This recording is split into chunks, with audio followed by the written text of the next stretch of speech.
All right, the Bucks. It is Talking Buccaneers with me, Fumane, after Orlando Pirates win away at Gqebhera against Chippa United by a score nil Chippa United, 3 Orlando Pirates, to finally get us rolling in the way of points on the league table. Now, I do want to say that I'm going to say a couple of controversial things in this episode. So, yeah, you're going to have to bear with me because I'm going to say controversial things. And some of those controversial things, I think I would like for us to just really think through together and let me know what you think, let me know what you think. And the first controversial thing that I'm going to say is that Orlando Pirates didn't even have to be at their best today. I think Orlando Pirates showed a performance which I would ordinarily call it a bit lackluster. I think they were a bit lackluster. I think they were a bit untidy. And at certain points in that game, especially when we were 1-0 up, I would have called us really poor. I thought we were really poor. But I think that says a lot about Chippa United. I think Chippa United, if Orlando Pirates were poor, they were abysmal. I think Chippa United were really, really, really horrible today. First of all, what Chippa United wasn't, which Orlando Pirates was, is Chippa United wasn't in a defending mood and Pirates was, and I'm going to get to that point. But the second thing, I think that Chippa United aren't as good as Chippa United think they are, especially when they build out from the back. I think in their head, they probably, the intent is good. I know there's a lot of talk by certain analysts, otherwise known as the great Junior Kanye, whom I respect. He talks a lot about the identity of South African players, but not only he, I think a lot of head coaches have spoken about the way that South African players are built, the way that they are made, even the defenders, is that we are obviously a ball-playing nation. So it does follow that a lot of teams will try and build out from the back. I think it's the same for other nations. Like when you watch a bottom of the league clash in Spain, you will see both teams trying to play, or not even trying to play, but really playing out from the back. And I think it is the case in South Africa that the defenders here, they want to insist that they know how to play. And sometimes what they think in their mind doesn't really translate to the quality of how they do it with their feet. And I think that was the case with Chippa United. I think Chippa United insisted to try and play out from the back, even when they saw that Orlando Pirates firstly was in a defensive mood, but secondly and most importantly, the Chippa United back line isn't that good at building out from the back, including the goalkeeper. They just aren't very good at ball playing. And I think that was the contrast of the two teams, is that, and this is specifically what I think Orlando Pirates were good at, and ultimately that was good enough to get Orlando Pirates a 3-0 win, is that Pirates was in a defending mood. It really was in a defending mood. They made out for how bad they were in terms of on the ball. I think I even saw the stats maybe around 80th minute or so, and I think around that point it was helped by the fact that better players came on, I beg your pardon. But for the most of that game, the passing accuracy was so poor. I think we didn't even have a lot of passes. I think the difference between the passes of Orlando Pirates to those of Chippa United around sort of 70 minutes, 80 minutes or so was at around 100. I think Pirates had 300 passes and Chippa United had 200. And when you think about the fact that Orlando Pirates is dominating that game in terms of the score line, the fact that there were only 100 passes in between them, and only around 10% in terms of pass completion or pass accuracy. Orlando Pirates had an 83%, and I think Chippa United had around 72% or something like that in terms of passing accuracy. I think for me, it's just testament to the fact that in as much as we dominated in the way of winning the game by the score line and especially winning the ball back and pressing and hurrying Chippa United, but we weren't really that good. And yeah, that's just, I guess, the point that I'm trying to drive is that Chipa was so bad, but Pirates was so good, and we're in a defending mood. And when I talk about defending mood, I think the misconception that people will have is they'll immediately go to Mbegezeli Mbogazi and no, not Lehlohonolo Siema. Why am I forgetting his first name? But Siema, you know which Siema I'm talking about. But that's the first place that people I'm guessing they will go when I talk about defending. But I think when I talk about defending mood today, I'm specifically talking about defending from the front, because those are our first defenders anyway. Yeah, just the defending from up front. Evidence Mahopa, whom maybe I'll say something about him shortly. Evidence Mahopa, Ozonapolis, who was playing Gqebhera Sibilibili, Patrick Maswanganyi. Now, here I'm going to get into more of the controversial takes that I want to get into. But here's one thing I really say on this platform, that Evidence Mahopa is an amazing player. I definitely say it more these days than I used to say it in the past. I think Evidence Mahopa is an amazing player, so I know for some that will be a controversial statement. So you can consider that statement number 2, which is controversial. Evidence Mahopa is such an amazing player, but there's always a caveat. And I'll get into caveats for all these players, but a lot of them, like Mahopa, is that you want to say he's a fantastic player, but, and I'll get to Ozonapolis because it's the same thing. You get to Thabiso Lebitso, I can say that, which will be another controversial statement for some. Sihlanduli, I have another controversial statement for him. Dion Hotto, it won't be controversial, but he's got a big but as well, but with one T, for those of you whose minds are silly. But yeah, there's just a big but around Orlando Pirates and the players and the head coach as well. I think that's just the thing that I just noticed today, is that you want to say that Evidence Mahopa is amazing. He does a lot of work for us off the ball, and he's also very good on it in terms of his hold-up play, but he's really in the box. Ozonapolis, I know he had 2 assists, so he had a brace of assists and could have gotten a 3rd and maybe even a 4th if Tshegofatso Moremi hadn't had a good goal, but an overall bad performance in the way that, you know, well, not actually, I feel like I'm exaggerating by saying bad performance. I think overall, yeah, it was like a very average performance in the very few minutes that he got, because he missed a big chance and he scored the chance that you thought, maybe he's not going to score that one, and he scores that one. And I think that's specifically the problem for myself, is that, you know, when you're 3 or 4, then you make these chances which Moremi's got to be able to slot it in.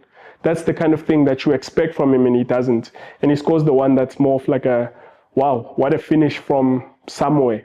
Will he be able to keep doing that thing? And you don't know. But anyway, Ozonapolis would have gotten, you know, a hat-trick of assists. And yet, I think Ozonapolis had a horrible game. I think what you saw in Ozonapolis is that he's the kind of player who looks good when Mufugeng suddenly is on the pitch and Sipombule is on the pitch. When he's there and he's kind of like... obviously, arguably, Gqebhera Sibilibili looks like our best attacker at the moment. I think he just looks like overall our best player, him and Borazi, competing for that sort of early on in the season, who's looking like our best player at the moment. I think it has to be Sibilibili or Borazi, one of the two, and I wouldn't be mad at you for picking one over the other. But I think before football is played, if I say to you, between Ozonapolis and Gqebhera Sibilibili, who's the better attacker?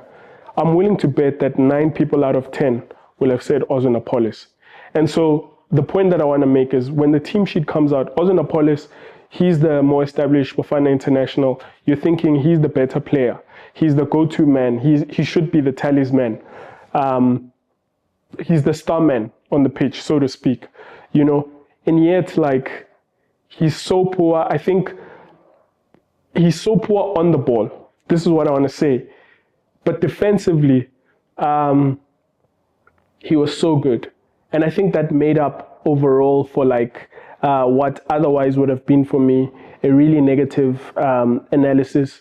I think the fact that the pressing of Orlando Pirates when Chippa United were trying to build out from the back, but even also when Pirates immediately lose the ball, the counter pressing, when Chippa United win it and then Pirates quickly catch them off guard and they win the ball back. And Chipa is so poor. I feel like the urgency at the back and just the mood to defend, like for people to get back and be in position and actually respect the fact that, you know, you're coming up against Pirates.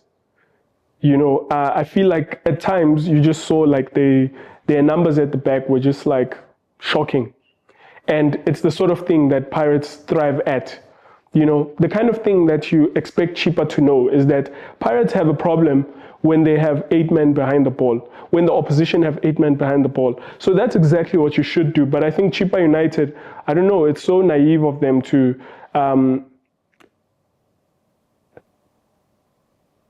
not plan for what happens if we lose the ball, otherwise known as rest defense, you know. When we're trying to play, what if we lose the ball? I feel like they were too ambitious and overzealous and maybe overestimating how good they are, maybe even underestimating how good Orlando Pirates is, one of the two things.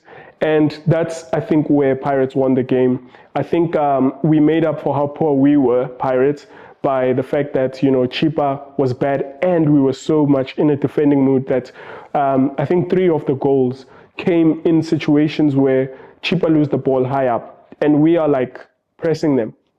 The first one, Sibilibili, I think was so smart in kind of setting a trap where he looks like he's picking up the man out wide to attract Nwabali to play the ball into the center, and then he quickly wins it back. And then again, you know, the combination play, or rather I should say link-up play of Mahopa to not even touch them. I don't think he even touched it. If he did, then he gets an assist. Otherwise, really gets an assist for that one. And it obviously falls for Patrick Maswanganyi, who's got another but with 1 T to himself. And maybe I want to end this by talking about Tito, and I'll get to that in a second. He obviously sits a man down in like sort of faking a shot, and then the defender kind of goes down and the goalkeeper, and then he slots it near post for the first goal. The second goal is that Pirates are in settled kind of possession, and then we try to kind of build up high up in the pitch, on the pitch, and then we lose the ball. But immediately after losing the ball, Ozonapolis in defending mood, this is what I think he was good at today. He wins the ball back and then he plays in Dion Hoto, I think it was, and Dion Hoto sort of like hammers the ball and the goalkeeper saves it, but it goes in. And then the third goal, I'm actually forgetting the third goal now. I think it was another situation in which, we were in settled possession again, and then Ozonapolis is kind of driving at the defense of Chippa United, but he looks like he's about to lose it, and I'm not sure who wins it back for Chippa United, sort of like making a tackle to win the ball back against Ozonapolis, but then Ozonapolis immediately wins it back and he plays in Moremi, who hits it like sort of hard and low into the far corner, which was a brilliant finish. I think that was a really good finish to score the third goal. And I think that's in all the goals. You see how like the way that we defended and Chipa was so casual at the back was the way that we scored today's goals. I don't think it was one of those games, and you guys can tell me what you think. It wasn't one of those games where I think we are like very fluid. I think towards the end of the game was where I thought, you know, the head coach, because he's not me, he went with his approach. I would have went with that approach at the start of the game. So this is the kind of game where I would have had Mbule on early on, and I would have sacrificed Sihlendouli. You know, this is the kind of game where I would have gone with Mbata, and if I analyze Chippa United and I realize that they're going to give me space at the back and they're going to try and press me, I would have gone with someone like Mbule, because I know that, he's going to be able to keep the ball for us.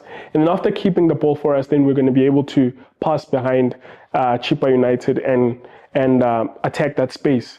Obviously would have went with someone like Relebogile Mofokeng to start with, but obviously maybe that one was more because of he's returning from injury than game plan. I'm struggling for where to go next because I have all these thoughts, but I don't know how to sort of organize them in a way that is coherent.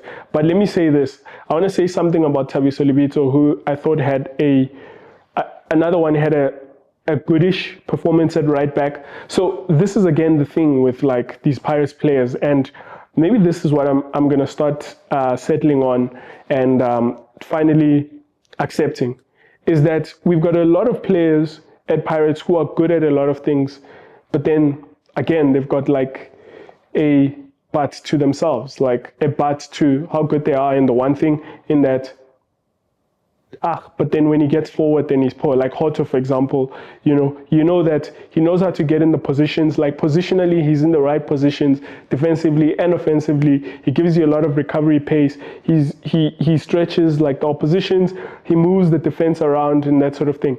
However, when he gets in those positions where you want him, he lacks the quality. And that's the sort of thing all around. Again, Sipho Mbule is, you're thinking he's so good on the ball, but I'm seeing that maybe they think of him as he's a bit of a luxury player than someone who's going to play all the games for us.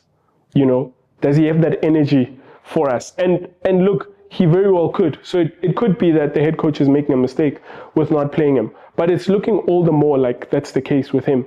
They're thinking, he's maybe not going to give us enough defensively, or he's not going to give us legs in the middle of the park. Obviously, which you get in Talent Mbata and Sihlendool. And I think for Lebitso, whom I wanted to make the point is, with him, I think it's a case of, Lebitso is so good, he recovers good enough, he goes forward good enough, but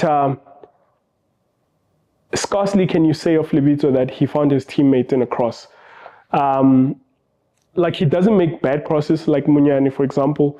Munyane would make horrendous crosses, just like Hoto, you just skew them or take a shot and make bad decisions. So with Lebitso, he's got the decision making going for him, and obviously he doesn't make terrible crosses, but he also doesn't make any good crosses as well. So you're hardly thinking that if we can get the ball to Lebitso as he's making that overlapping run, then at least we can get a goal, because he's going to find one of us in the box and then we're going to score. So hardly will you say that of Lebitso. So I feel like that also flattens him a little bit. So in as much as he's kind of he's doing well, but then he's also not going to give us an advantage going forward. Positionally he might, but he's not going to give it to us in then finding the guys in the box who will score. And let me end this with a bit of a rant on Tito. I think I'm slowly but surely kind of converting to the Tito must sit on the bench camp. Not because of anything new that I've picked up. I think I haven't seen anything new with Tito. What I'm seeing with Tito is what I've always known. But I also still think that I know why he's playing ahead of, well, not that I know, but my reasons of why I think he's playing ahead of all the other players is, first of all, Tito is a bit of a, what they call, he's like a big player, He's a big player, and there's just this thing about these guys who are fan favorites and that sort of thing, is that I don't know to what extent the club thinks you've got to get him playing because he's the guy who's the crowd puller and that kind of thing. Obviously, he's kind of now separating and splitting opinions. But I think what Tito is going to keep getting ahead of a lot of these guys, even though sometimes I feel like he sits on the ball too much, which he's always done. But one thing that he had going for him is that he would come up with a spark of a moment of brilliance previously, where he would play the same way that he's playing now, but then as he does his thing of drifting out of position and going to our half and getting the ball there, he'd somehow start a counter-attack or something like that in the past. But now he's not doing that. He obviously scored today, so again, there's going to be split opinion. But I think what he's consistently getting the notch over some of our number 10s for is that he's always going to make the run beyond Mahopa. he's going to find himself in that position where he scored. I know he drifts a lot, but he's also going to find himself there. As opposed to, say, Kabelo Dlamini. Kabelo Dlamini is always going to be deep. Gqebhera is the next shout for that sort of thing. However, Gqebhera looks very bad on the ball at the moment at Pirates. He's had his sort of 2 chances and he's looked very poor on the ball. And I think that's my thing with Tito, is that don't be surprised if you keep seeing Tito, because like tactically he keeps making these runs beyond the striker and pressing and that sort of thing, and you're probably going to see him more. But anyway, let me leave it here. I've said a lot of things, some controversial things. You guys can say which ones you thought were controversial. Up the mighty buck. Well, I hope you enjoyed that video from Talking Buccaneers. If you did, please hit that subscribe button so you can stay up to date with all our future content.